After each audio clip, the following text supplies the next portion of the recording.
primeiro responder a pergunta aqui do pós-tribulacionista que ele faz a respeito do pré-tribulacionista. Amém? Então, vamos ver se dá tempo de responder em 10 minutos as perguntas do pós-tribulacionista. Vamos lá. Primeira pergunta que o pós-tribulacionista ele faz. Vamos ver. E já passará pela grande tribulação. Primeiro, é o que a Bíblia fala. Em diversos momentos, como em Apocalipse 13, por exemplo, quando fala sobre a besta e o sistema do anticristo, a Bíblia menciona os cristãos na tribulação. Inclusive, eles serão perseguidos por se opor a esse sistema da besta, do anticristo, e por não adorar a imagem da besta. Jesus também fala que aqueles dias serão abreviados justamente por conta dos escolhidos. Ou seja, os cristãos... Pronto. Respondendo essa pergunta. Primeiro, Apocalipse capítulo 13, versículo 7, fala sobre os santos que serão perseguidos pela besta. Tá bem? Então, se esse santo aí é a igreja, aí ele dá outro versículo, Mateus capítulo 24, versículo 22, que por causa dos escolhidos, aqueles dias não serão abreviados. Então, ele diz que é a igreja. Então, quem é a igreja? Os santos perseguidos e os escolhidos é a igreja. É só você ler Mateus capítulo 24, versículo 20 ao 22. O 20 está falando assim, que a nossa fuga não seja nem no inverno e nem no sábado. Ok? Eu, como pré-tribulacionista, sou evangélico, eu não guardo o sábado, nenhum evangélico guarda o sábado. Quem guarda o sábado é o adventista, ok? Ou então o judeu. Então, se esse versículo, os escolhidos é a igreja, a pergunta é, se você é evangélico, então a pergunta se faz é, você guarda o sábado? Ou então a igreja vai guardar o sábado no período da grande tribulação? Porque o versículo 20 está dizendo assim que a nossa fuga não será nem no inverno e nem no sábado, ok? Então, o versículo 21 está falando da grande tribulação. E o versículo 22 está falando dos escolhidos. Então, se esses escolhidos é a igreja, então os escolhidos vai guardar o sábado na grande tribulação. Então, você que não é adventista, a pergunta é, vai guardar o sábado no período da grande tribulação? Respondendo essa pergunta para você que é pós-tribulacionista aí, ok? Vamos para a segunda pergunta. Segundo motivo, o cristianismo nunca foi sinônimo de ter uma vida livre de sofrimento. Muitos dizem que Jesus vai arrebatar a sua igreja porque jamais deixaria a sua igreja sofrer durante a tribulação. Mas então o que dizer dos cristãos dos primeiros séculos que foram... E os cristãos em países perseguidos que até hoje são... por amor a Cristo. Eu acredito, inclusive, que a grande tribulação será um tempo onde os verdadeiros cristãos serão revelados. Permanecerão firmes aqueles que estão... Então, ele quer dizer aqui que a igreja passará pela grande tribulação é porque os cristãos que foram mortos no período, na história, que muitos cristãos foram mortos por não negar a Cristo, foram degolados, mortos pelo leão. Então, se esses cristãos que foram mortos e nós, como hoje, por que a gente vai ser poupado da grande tribulação? Se esses cristãos que foram mortos, e por que a gente vai ser livrado da grande tribulação? A pergunta que se faz é esta. Até agora, Mateus capítulo 24, versículo 21, que diz, nunca houve, jamais haverá tão grande aflição como naquele grande dia. Então, nunca houve e jamais haverá uma aflição como naquele grande dia. Será o período da grande tribulação. Então, até agora, nós não estamos vivendo na grande tribulação. Perseguição contra os cristãos sempre houve e sempre haverá, ok? Jesus disse, no mundo tereis aflições, ok? E os discípulos morreram à espada, degolado, queimado. Os cristãos também, nós vemos aí os mártires que morreram, entendeu? Mas nenhum desses passou pela grande tribulação, porque a grande tribulação não começou. Então, jamais eu posso dizer aqui que trazer um período que as pessoas morreram para dizer que a gente também vai ter que passar pela grande tribulação, porque Deus não vai livrar, se Deus não livrou aqueles, ok?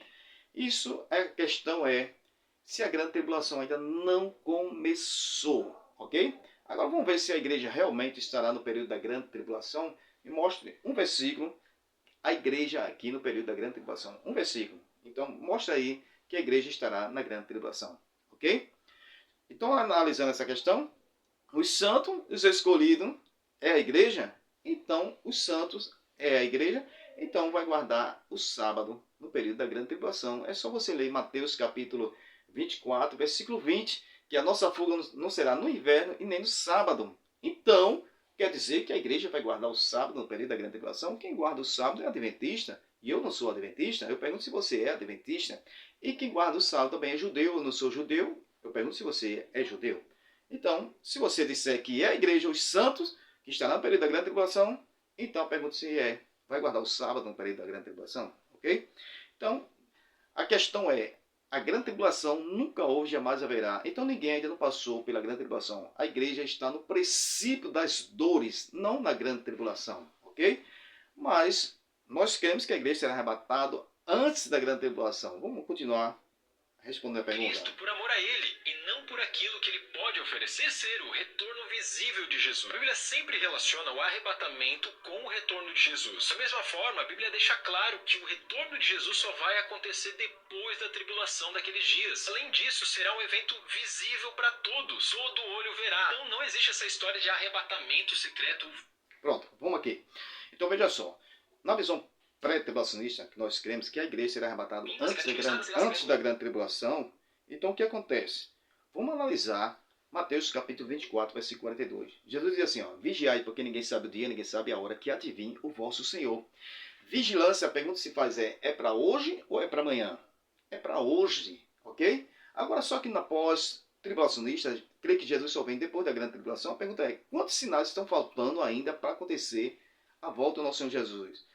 O anticristo, 7 selos, 7 taças, 7 trombetas, as duas testemunhas que vai ser morto na grande tribulação, uma grande multidão que será morta lá em Apocalipse capítulo 7, versículo 9 ao 14, a batalha do Armagedon, o evangelho ser pregado no mundo todo, lá em Mateus capítulo 24, versículo 14. Então, nenhum desses sinais aconteceu.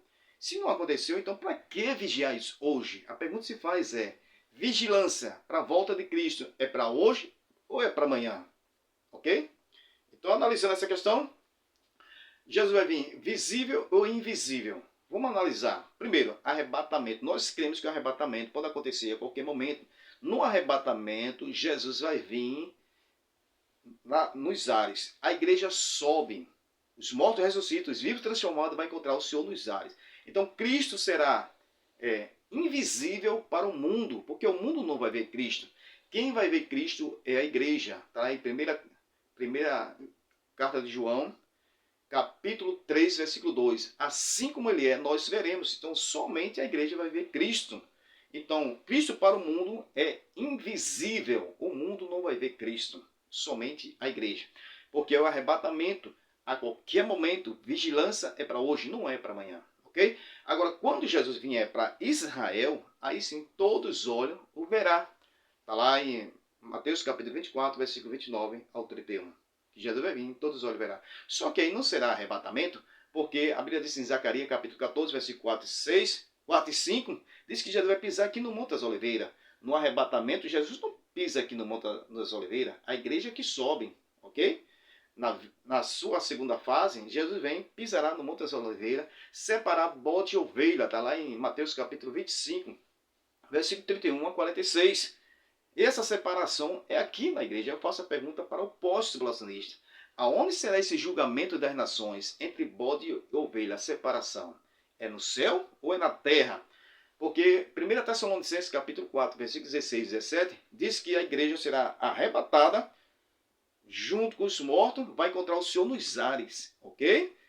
É Paulo que diz em 1 Tessalonicenses, capítulo 4, 16 e 17. Só que Mateus capítulo 25, versículo 31 a 46, diz que esse julgamento entre o bode e a ovelha será aqui na terra.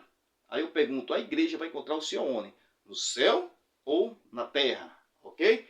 E a outra pergunta é, depois do arrebatamento no milênio, quem é que entra no milênio para reinar com Cristo? Porque na visão pós-tribulacionista, todos os ímpios serão destruídos. E quem entra no milênio é somente a igreja. E Apocalipse capítulo 20, versículo 1 ao 3, diz que o diabo será preso para não enganar essa nação. Que nação são essas? E Apocalipse capítulo 20, versículo 7 ao 8, diz que depois de 1000 anos Satanás será solto e enganará as nações. Então, que nação são essa que o diabo vai enganar na visão pós-tribulacionista? Ok? Que Deus abençoe, que essa palavra seja uma palavra de edificação. Aguardamos o arrebatamento da igreja a qualquer momento. E depois nós iremos para o céu, assim como Jesus falou, na casa do meu Pai. Depois de 7 anos, a igreja vem para a terra para julgar as nações, ok? Está lá em Mateus capítulo 25, 31 a 46. E depois entra no milênio, para o reinado de Cristo, no milênio literal. Que Deus abençoe, em nome de Jesus.